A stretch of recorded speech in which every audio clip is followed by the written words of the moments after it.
Selamat datang di What's on Economy, Bring the Insight bersama saya Salsabila Askia, peneliti Indef.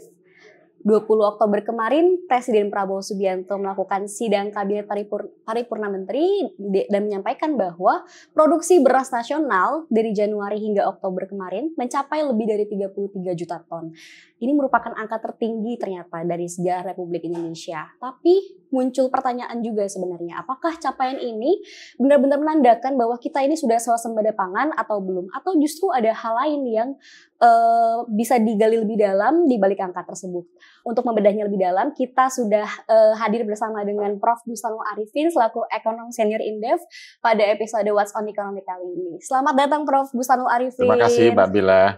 Sangat senang sekali kita bisa berdiskusi tentang pangan ya, apalagi kalau kita melihat Presiden Prabowo dan Gibran juga sudah hampir 1 tahun ya, sebentar lagi ya, mencapai 1 tahun, dan kita melihat bagaimana kira-kira kinerja dan capaian kinerja dari pangan, kedaulatan pangan itu sendiri ya, karena kan kalau kita lihat di Astacita juga ada salah satunya adalah tentang swasembada pangan ya Prof ya. Kalau kita kemarin melihat dari pernyataan Presiden, terus juga dari Kemenko Pangan juga menyampaikan bahwa produksi beras nasional di 2025 ini sangat fantastis ya Prof ya. Bahkan ya dari cadangan Bulog juga bagus lah gitu ya. Tapi bahkan sampai ada pernyataan dari Kemenko Pangan Pak Zulkifli Hasan ya bahwa untuk tahun ini tidak impor dulu nih gitu. Nah tapi kalau kita melihat kondisi tersebut nih Prof, sebenarnya itu apakah ini menandakan benar-benar kita itu sudah swasembada pangan atau ini hanya sebagai upaya dalam menjaga stok harga juga terutama mungkin karena kita kan mau Nataru nih bentar lagi nih gitu. Apakah hanya sebatas itu aja Prof?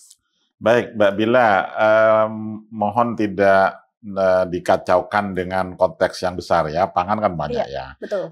Yang tadi dilaporkan bahkan di sidang kabinet itu baru menyoroti beras ya. Betul, ya. Kalau swasembada beras sebetulnya nggak ada yang baru toh, karena zaman Presiden Soeharto tahun 85 kita juga sudah mencapainya. Presiden Prabowo dan kabinetnya nanti secara bertahap kabarnya ingin mengejar swasembada komoditas lain. Setelah padi, kabarnya terus juga jagung. Tapi memang ada yang sudah swasembada dari sudah lama seperti sawit, bawang putih, bawang merah ya. Bawang putih kita belum karena impor masih 95% gitu kan. Kemudian gandum tentu saja tidak swasembada. Itu pangan juga ya, karena kita impor 100%, kemudian susu masih 70%, daging dan seterusnya. Jadi baru mencapai swasembada beras. Pangan secara umum tentu saja masih menjadi PR berikutnya. Ya, tadi disebutkan angka Pak Presiden dan Pak Zulkifli Hasan klaim bahwa tahun ini, walaupun tahunnya belum selesai, yang dilaporkan BPS itu adalah observasi hingga bulan Agustus. Ya, observasi September belum dilaporkan, biasanya nanti November dilaporkan.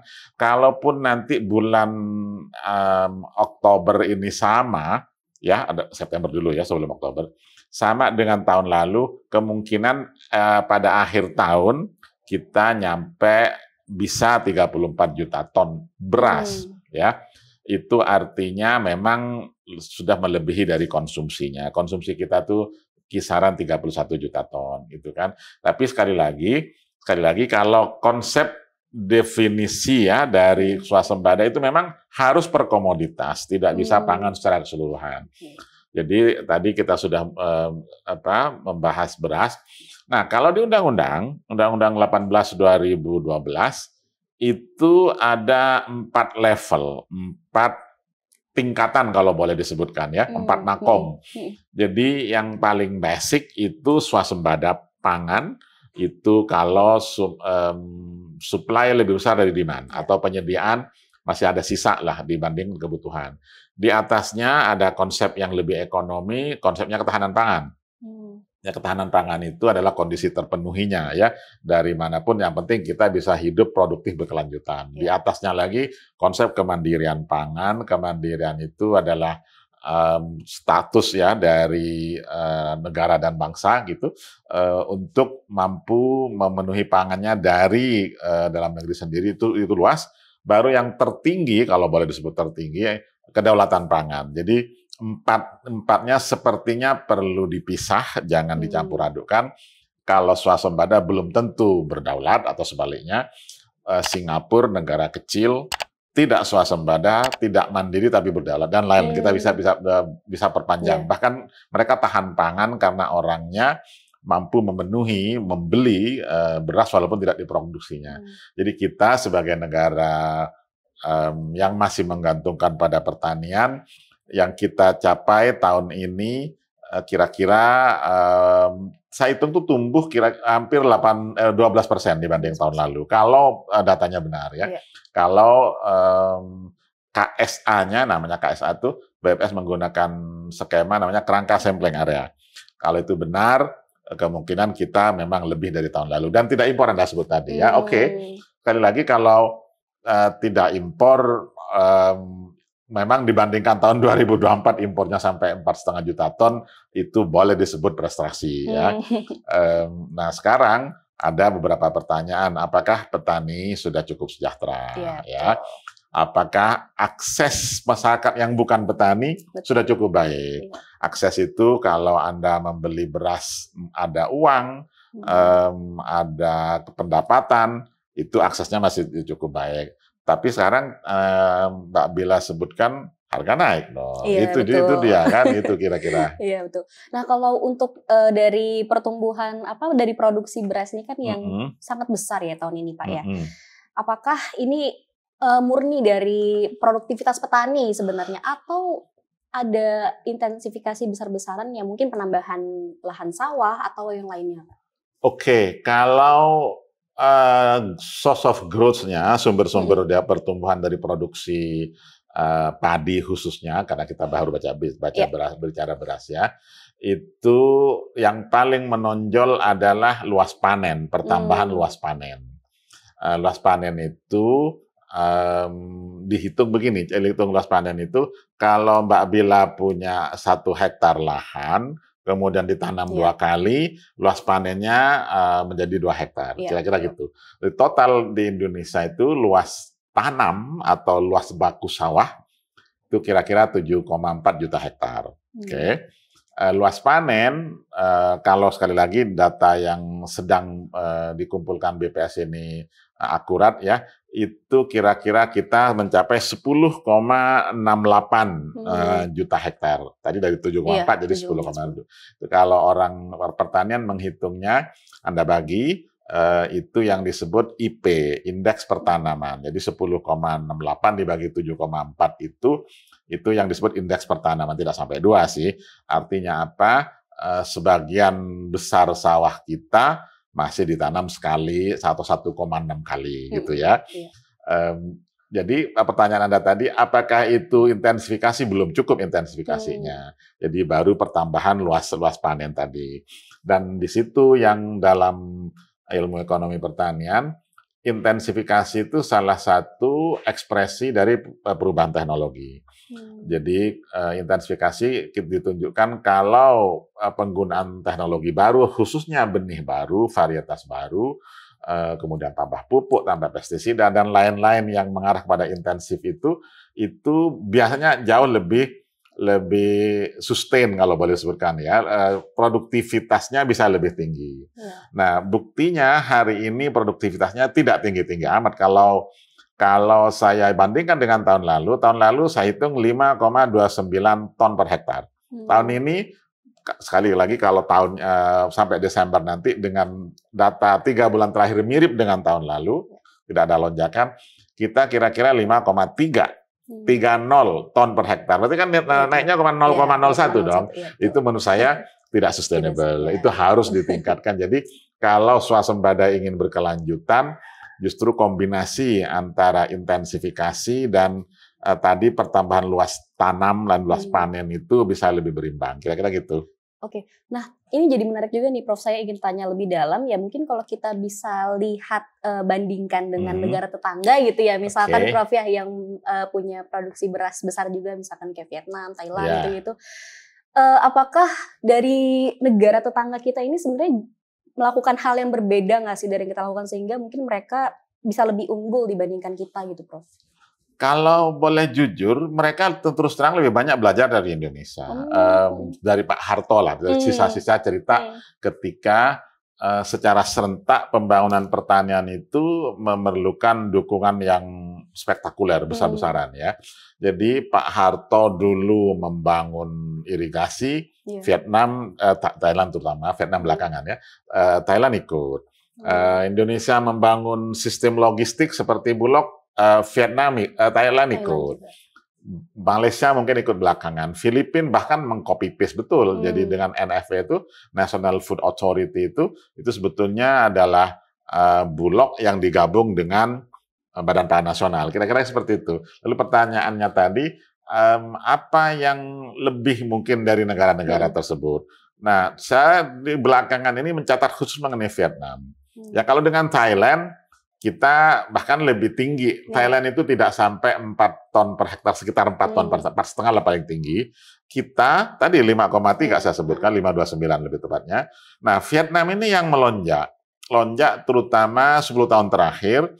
Mereka lebih konsisten menggunakan perubahan teknologi sehingga produktivitasnya lebih tinggi, bahkan sudah 6 ton per hektar. Mungkin bisa kita perdalam, mengapa kita disusul oleh Vietnam, negara yang baru belajar dari Indonesia. Saya katakan ya memang konsistensi kebijakan, konsistensi implementasi penggunaan teknologi, dan sangat mungkin itu dukungan dari pemerintahnya. Oke, tapi memang kadang kita nggak bisa niru 100% ya, mereka komunis toh, dipaksakan juga jali. Nah kita kan demokrasi, Anda disuruh tanam ini protes dulu baru dan lain-lain. Kira-kira masuknya di situ. Oke, nah apalagi kan kalau kita lihat juga Vietnam mulai menyalip juga nih beberapa industri ya, Prof. Beberapa sektor juga menyalip. Nah kalau untuk Indonesia sendiri nih kan kalau kita melihat food estate, swasembada pangan itu digadang-gadang terus nih jadi program unggulan pemerintah manapun gitu ya, bahkan yang sekarang ini juga sangat mungkin menjadi cita-cita besar gitu ya. Nah tapi banyak kritik juga nih sebenarnya Prof, bahwa terkait dengan efektivitasnya dalam swasembada pangan ini ke depan, sampai juga tata kelola lahannya ini yang ya menimbulkan banyak dari netizen dan lain-lainnya gitu ya. Menurut Prof sendiri sebenarnya tuh apa sih yang sebenarnya salah dalam implementasi untuk menuju swasembada pangan ini? Apakah ini pendekatannya terlalu top down atau ada faktor lain yang sebenarnya bisa dijelaskan, Prof? Saya bahas yang satu dulu, food estate dulu ya. Food estate ini memang secara substansi keren sih. Kerennya itu kira-kira gini bahasa kasarnya. Nggak mungkin kita hanya mengandalkan lahan pangan di Jawa. Pressure-nya makin tinggi, kadang orang jual karena digunakan untuk non pertanian juga lebih tinggi. Jadi secara substansi mulai harus menggeser sentra produksi luar Jawa. Mungkin pertanyaan, apakah akan mampu lahan yang dibuka dari hutan di luar Jawa mirip kesuburannya atau produksinya dengan Jawa? Sepertinya tidak ya, sepertinya tidak. Dan teman-teman aktivis lingkungan sudah mulai bersuara bahwa membuka lahan hutan lalu dikonvert seperti itu, apalagi kalau melibatkan perusahaan besar, bukan petani kecil, kira-kira dampak ekologis dan dampak sosial ekonomisnya tidak baik, kira-kira seperti itu ya. Dan secara teori kita nggak bisa berharap buka lahan dari hutan atau dari lahan gambut Anda menjadi sumber atau sentra produksi yang stabil, perlu waktu. Tadi saya sebutkan Pak Harto tuh membuka tahun 95 ya, 96. Baru terlihat hasilnya hampir 30 tahun kemudian. 25 tahun sudah mulai kelihatan hasilnya. Artinya di sana itu sudah sampai menghasilkan produksi 5 ton per hektar. Kalau sekarang yang dibuka sejak zaman Pak Jokowi tempo hari belum sampai 4 ton per hektar pun belum itu. Jadi kita yang perlu sabar, nggak bisa berharap secepat itu karena kan lahannya secara teknis itu lahannya masam. Karena masam perlu dikapur. Kemudian airnya dikelola secara baik. Belakangan Pak Presiden Prabowo membuka lahan di Merauke. Saya terus terang belum pernah ke Merauke. Kalau ke Kalteng saya mungkin 3 kali, 4 kali bahkan mungkin ya.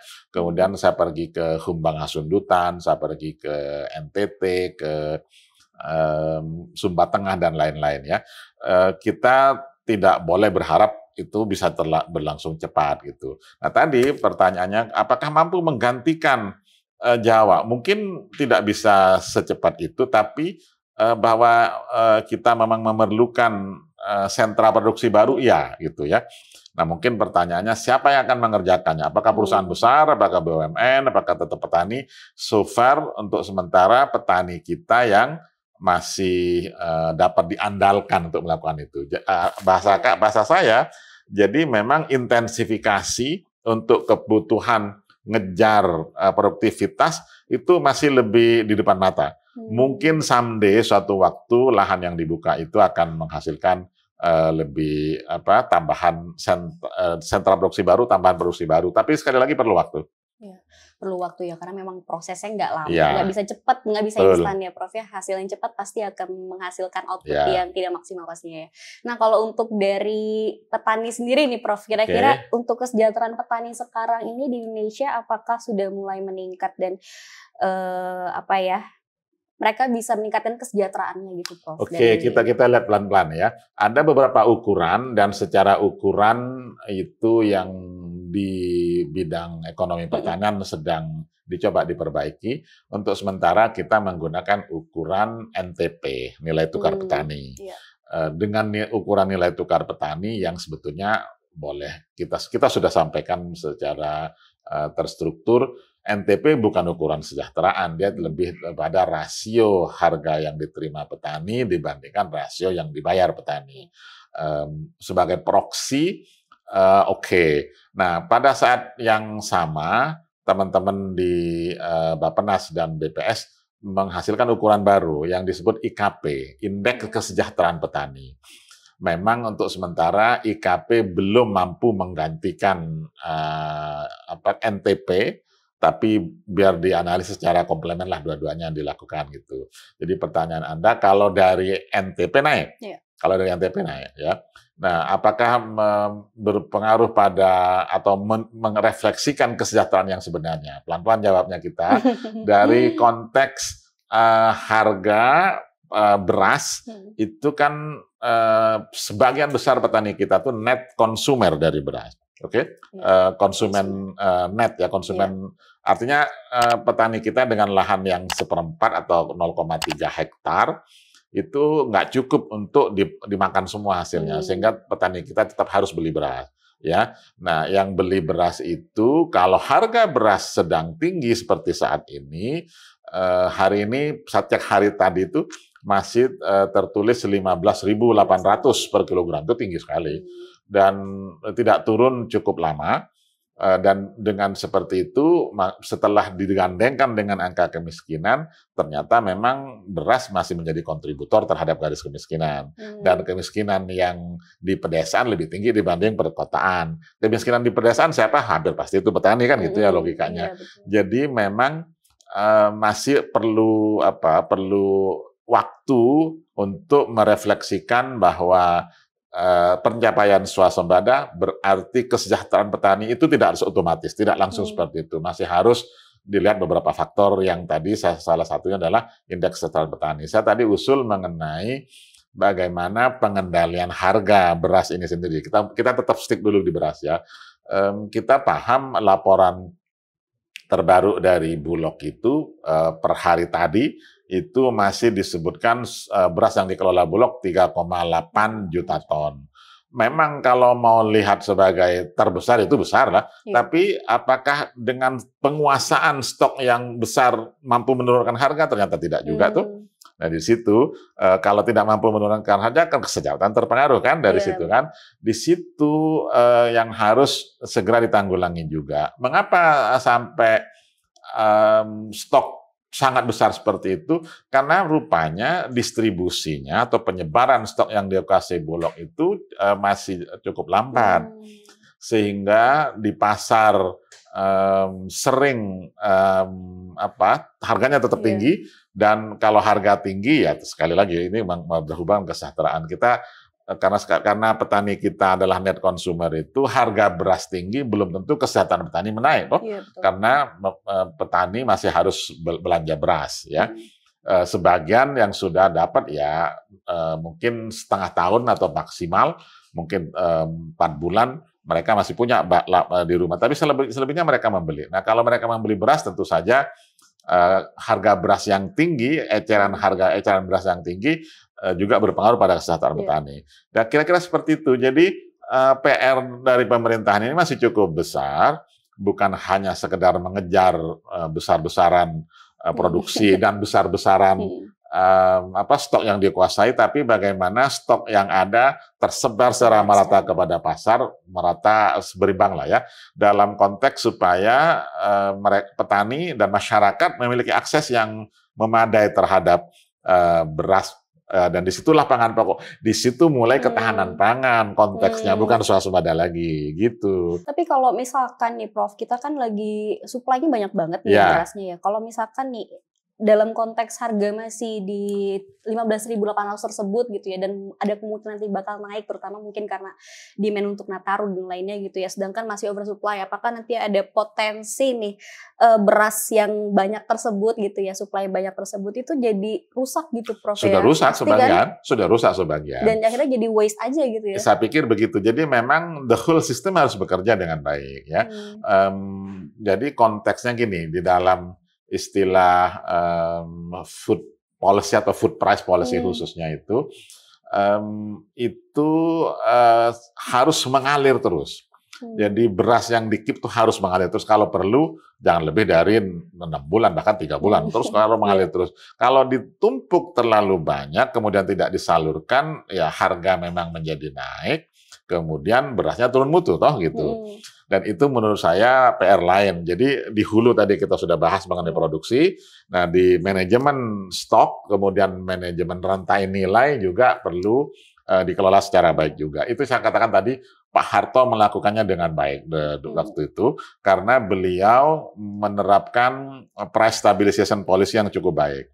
Stabilisasi harga dengan sekali lagi melibatkan Bulog, mulai beli dari lapangan, kemudian disimpan, dan belinya itu menggunakan waktu itu istilahnya harga dasar. Hari ini kita menggunakan istilah harga pembelian pemerintah. Harga dasar itu harus ditetapkan di atas harga keseimbangan. Itu falsafah teorinya. Artinya kalau hari ini harga HPP tadi ditetapkan 6.500, rupanya di lapangan itu sudah 7.000. Jadi nggak nutut dia kan harga yang di situ yang mendorong harga beras ikut tinggi. Jadi selain production policy tadi mengenai intensifikasi segala macam, tapi juga price policy dan value chain atau supply chain policy juga harus dibenahi juga.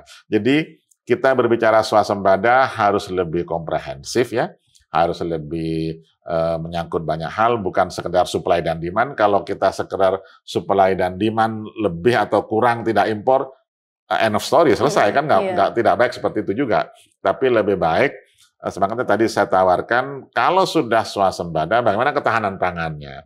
Nah, ketahanan pangan itu adalah akses, salah satunya akses masyarakat terhadap pangan. Kalau secara textbook, ketahanan pangan itu adalah ketersediaan, which is swasembada yang kita sudah bahas, kemudian akses, kemudian pemanfaatan pangan, dan stabilisasi. Itu definisi normal yang dari FAO, lalu diadop di textbook, dan diadop juga di Undang-Undang Pangan kita kan. Dan dari situ minimal 4 dimensi itu harus terpenuhi semua. Kita baru selesai 1/4. Masih jauh ya? Masih 2/3 lagi masih harus kita benahi, karena bagaimana tadi Mbak Bila menyebut Nataru, disitulah manajemen akses toh, dan manajemen stok. Jadi stok beras kita perlu lancar, perlu mengalir.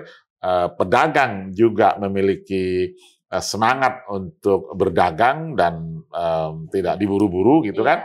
Dan dari situ masyarakat mampu membeli beras dengan tenang dan pada saatnya itu harga nggak akan meluncur tinggi ke atas, bahkan mungkin bisa stabil. Jadi sekali lagi price policy ini boleh berfluktuasi tapi tidak sampai melebihi tingkat tertentu.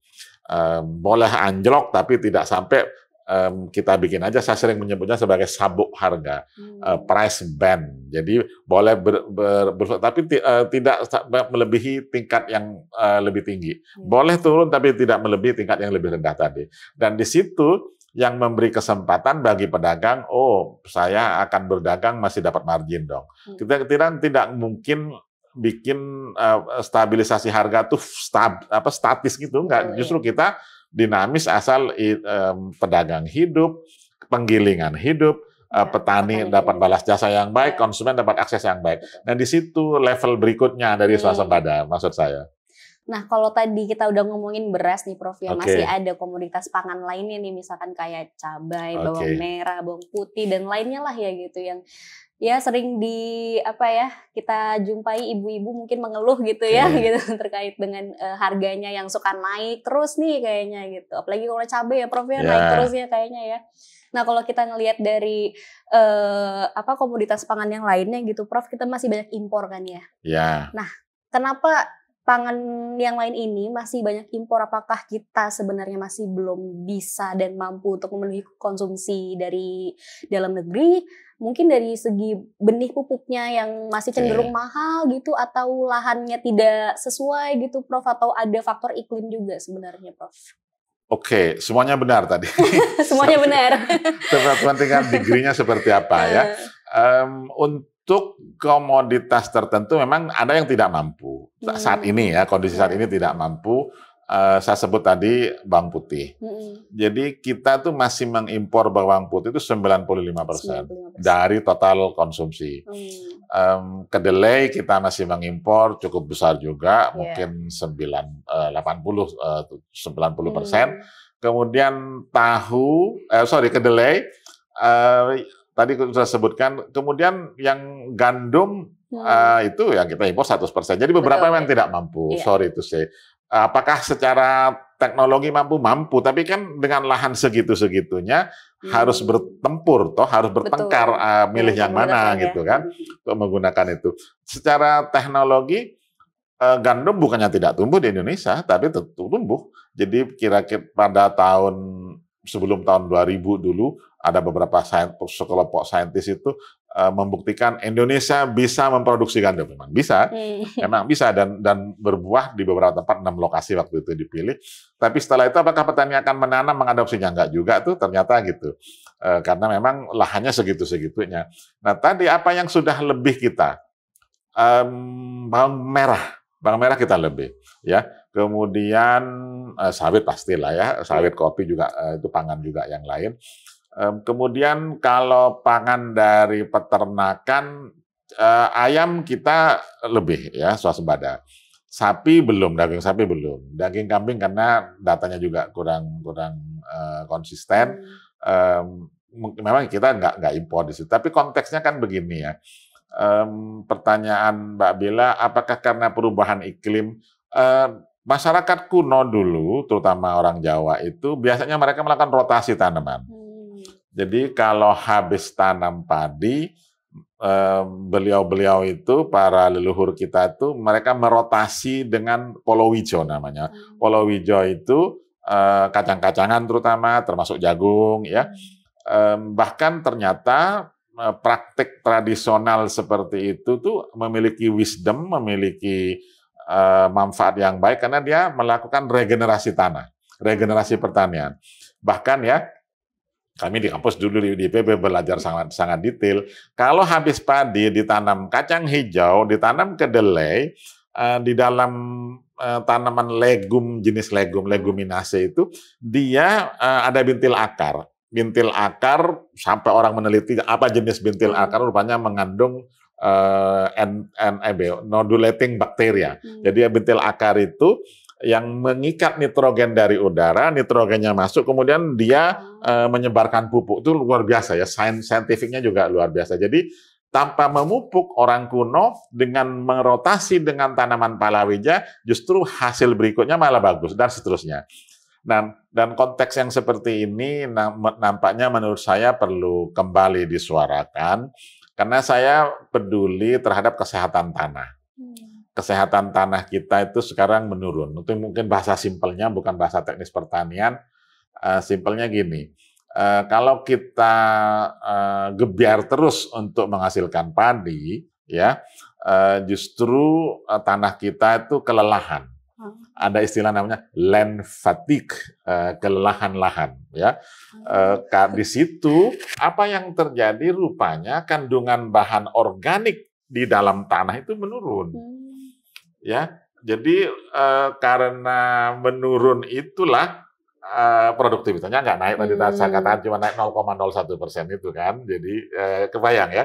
Dan dari situ yang kita harus mulai berpikir yang lebih cerdas untuk melakukan regenerative agriculture. Kita pulihkan tanah pertanian kita, tidak dipaksakan harus dengan pupuk kimia terus-menerus dan pupuknya berimbang, lalu pupuk organik, pertanian organik, bahkan segmennya khusus orang-orang kaya itu takut mati, dia takut cepat mati sehingga dengan produk organik mereka merasa lebih sehat dan seterusnya. Sepertinya pertanian dengan segmen seperti itu adalah yang mungkin digemari bagi anak-anak muda dan mungkin bagi urban farming ya yang menjadi harapan baru ke depan gitu. Wah, tadi kita udah banyak banget ya diskusinya Prof ya tentang pangan di Indonesia seperti apa, terus apa yang harus dilakukan pemerintah ke depan gitu ya, dan agar supaya kita menjadi lebih optimis ke depannya gitu ya untuk swasembada pangan Indonesia. Nah, mungkin kita mau mendengar dulu nih kira-kira closing statement dari Prof Bustanul Arifin gitu. Mungkin apa yang disampaikan nih Prof Bustanul ke pemerintah atau mungkin teman-teman yang mungkin lagi sekarang bergiat di agritech gitu ya, yang lagi pengen buka usaha pertanian gitu ya, petani-petani muda gitu, dan juga para petani yang mungkin sekarang sedang struggling gitu ya untuk kesejahteraan hidupnya. Silakan Prof. Baik, tadi saya sampaikan bahwa swasembada ini tidak ada yang baru saya katakan karena tahun 80-an kita sudah mencapainya, justru kita harus mulai bergerak ke arah peningkatan produktivitas dan kesejahteraan petani. Kami para peneliti itu sampai menghitung namanya TFP, Total Factor Productivity, yang sebetulnya kita sekarang menurun lagi, terbukti dari produktivitasnya yang hanya naik sedikit tadi. Nah, bagi pemerintah, nampaknya arah kepada langkah-langkah yang menghasilkan peningkatan kesejahteraan petani, saya pikir itu akan lebih wise ya. Nah, sekarang gini bagi teman-teman muda, petani milenial atau konteks regenerasi petani secara umum ya, mohon dimulai dari yang di depan mata.